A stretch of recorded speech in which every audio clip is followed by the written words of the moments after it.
It's really important at times when you act up. Because you will act up. Because you will act up.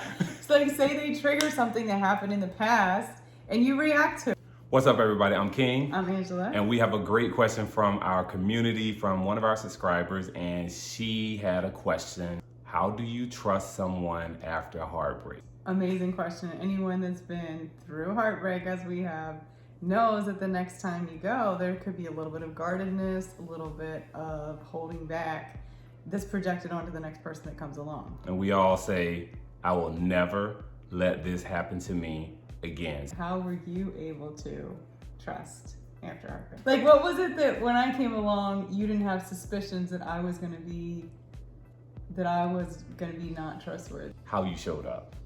It was your ability to be open, honest, to share information that I didn't have to ask for. Personally, I like to give enough information that it doesn't leave questions for anything. And when you find a person giving you bits and pieces of information, you often start to fill in the gaps and the blanks yourself. You would come to me with information well beyond what I was expecting. Even if it made you look bad. Right. I did not expect a lot of things that she brought to me, but it was her ability to make me comfortable in what she was doing. And I would say for me, trusting after heartbreak, I remember after a particular situation did not work out, just wrestling with myself, like that part of your heart that wants to close off and say, I will never be hurt like this again, or just screw this, or I'm done. I remember wrestling with myself because at the same time, if I would have chosen to lock that vault or close that away, I would miss out on the greatest experience ever known to humankind, and that is the experience of love. And not just romantic love, but any time that you give and receive love. It is one of the most powerful and amazing experiences in the human experience. So I knew that the sacrifice, if I did close my heart, was going to be the loss of having that in my life, and I chose. I remember wrestling with myself when I was journaling, and of course I was crying, and I was realizing that like I needed to make peace with the fact that it possibly could be broken again. Someone possibly could hurt me again. And that I had to make peace with that rather than live in fear of it and lock down my whole heart and self for anybody else just because of something that happened in the past. I had to make peace with the fact that, yeah, there's really nothing you can do to 100% guarantee that no one else is going to hurt you again. I remember one of our very first our first date, we were together. He said something like, you know, you have my heart, or it was something like that. Right? You know you have my heart, right? Yeah. And I told him I was going to take amazing care of it. And it was in that moment, like he was honoring the fact that he was vulnerable. Yeah, he just put his heart out there. I told her that when she reaches out to touch my hand, that my heart is in it. Like that's just how vulnerable I am with her, and just how much of my heart that I put on the line and in front of her. So it is a very vulnerable feeling that's not going to go away if it's been broken before, and then you're actually giving someone else the opportunity. You're holding it outside of yourself and giving someone else the responsibility or the opportunity to care for your heart. It's not easy. It is a big responsibility. Another beautiful thing is when you find the person that you're going to choose to trust, because trust is a choice. Yeah. It's a choice. It doesn't feel good. It's vulnerable. It's not going to be easy. It's a choice that like, I can't prove or disprove this, but I'm going to choose to trust this person. When you find that person, I think a big part of that is allowing them to help you heal. In order to do that, it's really important at times when you act up. Because you will act up. Because you will act up. So like say they trigger something that happened in the past and you react to it. Say they don't answer the phone for 4 or 5 hours and you dealt with somebody who would leave you, who would go like 8-10 hours and like be shady, disappearing, not available all of a sudden, undependable, unreliable.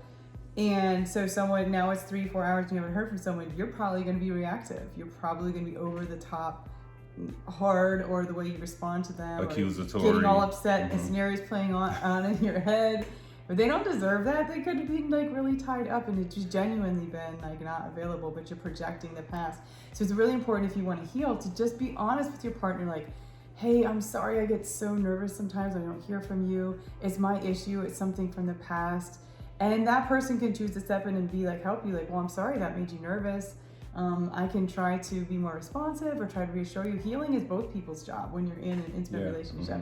Yeah, it's your issue from the past. And yes, you need to work on the trust. But I think if you share that with a person and you let them, they can step into that and want to help you to heal from that too. It is something about the comfort of truth, transparency, and openness, right? To where you can share with the person what it is that you're doing, but still having the freedom of individuality. In the event that something is not shared or told, like we would normally talk every couple hours, right? There's this one moment, particular time that I tried to reach her and she was unresponsive, right? And what happened was she was on a hike with one of her really great friends, and they left their phones in their vehicles and they just went on a hike. In that moment, and something that I've always exercised is assume best intent. A pattern has been set here to where she's fully open, fully honest, available, and it definitely sets a place to where that trust is very, very high.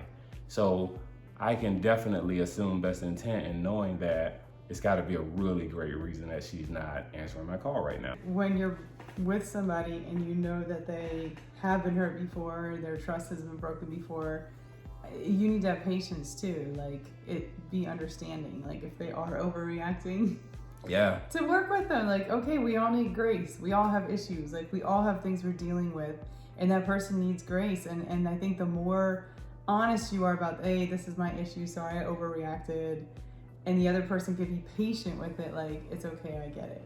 And these trust issues can span all over the place, right? It can go from finance to infidelity to social media. People typically fall into 3 areas of trust. Either you don't trust someone and they have to earn your trust, or you're middle of the road and you can either gain more trust or a lack of trust based on the situation and information.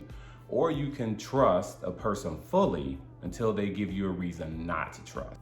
I'm on the latter part of trusting someone until I can't, they show me some characteristics that I can't trust. Yeah, I am too. And I want to circle back to something you said earlier. You said each person, like, one reason that's helped you to trust going forward is that you kind of assigned each person's thing to that individual person and not projected it forward. And I would say I do the same. Like, for people that have done some pretty shitty things, I always think that person has a problem, or that person had that issue, and I don't think that that's a universal, all men are like this, or the next guy will probably do this. I just think that person, for each thing that happened, like, that person had their own individual issue to work on. So I tend to fall in the latter category as well. I just kind of trust people until they give me a reason not to. So don't give them a reason to not trust you. If you know you have information that will build trust, and you're trying to build that thing, that relationship, put it out there. It's not going to make you seem weak. It actually is something that's a strength builder and a relationship builder. So one way that you can build trust when you're dating again with the person that you're with is just by being transparent and not having anything to hide. And the more you let people know about things you've worked through or things you've dealt with in your past, the more that person can step into your space and understand you and help you heal too. They're not telling you for you to come in and be judge and juror, right? For you to say, oh, well, if you had this, well, what makes you think it's not going to happen again? Clearly, the person has said that they're working through it. And as you are building together and growing together, you are ultimately still helping each other to heal. Even though you put in the work and you continue to work, there's a little residue that sticks around. Possibility. Absolutely. And just being honest about that rather than trying to deny that anything from your past doesn't affect you. You just have to be honest. Let the other person help you work through it. One comment we got on the video we made about exes, a lot of people said, just let the past be the past. And to an extent, I agree with, like, yeah, you don't need to talk about past things, but if it helps you to heal and it helps help you to understand your partner, then even though it was in the past, it should be shared and disclosed and talked about. Otherwise, you're just holding all that in and kind of denying that it has any effect on who you are today or how it shaped you or how it makes you react. It's lack of growth, it's lack of development, and it could really come down to be to the detriment of the relationship. You're supposed to be about transforming and growth and development of the relationship. And if that takes to talk about those pain points from your past, then so be it. The past needs to be talked about. So in conclusion, how do you trust somebody moving forward when your trust's been broken? Well, number one, trust is a choice. And you have to decide, is what I'm giving up by guarding and locking down my heart, am I giving up the opportunity to have the most amazing human experience of love? Right, and because trust is a choice, you have to decide if you want this relationship, is something that you have to do. You cannot build a solid relationship without trust. And secondly, just face your fear that you never want to have your heart broken again. Of course, nobody does. But there's no guarantees. And it's just being honest with yourself. Like, at the end of the day, there's nothing you can do to protect yourself or make sure it doesn't happen again. You can absolutely learn from the past and you can make way better choices. And we want to help you do that as we continue the journey together. For sure. But ultimately, like, you can't, at the end of the day, like, you can't control another person, and you really have to just come to a level of comfort with the fact that it could happen again. Yep. And not be so afraid of it that all of your decisions then become fear-based and you lock yourself down from ever experiencing love again. Because I certainly wouldn't be experiencing this love. Neither one of us. I mean, I can tell you right now that I have had 2 humongous violations of trust and heartbreak, right? And without me being able to take my heart and put it in my hand and hand it to her and say, hey, here is, thank you, baby. and for her to assure me, and she gives me these reminders, right? She said, hey, I told you I'm gonna take good care of your heart. And it's not just lip service, it's happening, it's being done. I will go a step further in future videos and I will share what my 2 humongous trust violations are, because this mission to serve you all in this area means that much to us. All right, so we want to hear from you.